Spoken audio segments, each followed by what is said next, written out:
procouvat. A jinak bodové hodnocení funguje tak, že za všechny prohřešky posádky sbírají trestní body.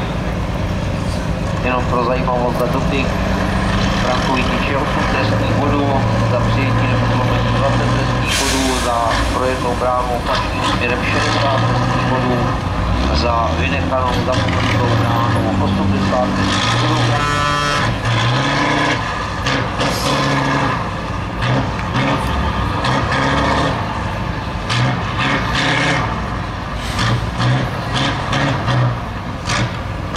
Ještě je taková zajímavost z těch pravidel, věřte, že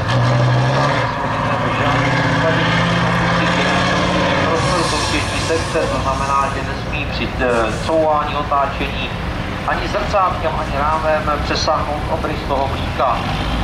Blíko to je to hraniční soutěžní sekce, víte, nebo možná, že starší víte, proč tomuhle říkáme blíko. Tyhle ty pásky dříve nebyly takhle červeno-bílý s tímhletím nápisem od sponzora nebo od někoho jiného, ale používali se prostě z lékárny střívka s návidem takového plastového pásu.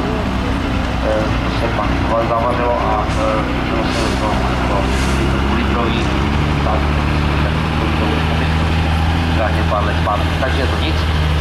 Takže proto vás požádám, aby když se to vozidlo otáčí nebo někde manévruje, abyste za to mlíko, za tu pásku netáhli, protože tím byste mohli výrazně změnit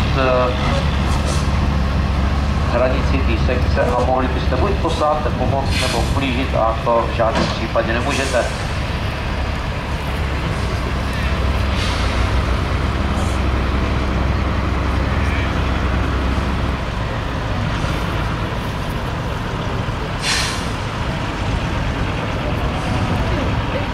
No je to tak, já už tamhle dole vidím, že chtějí...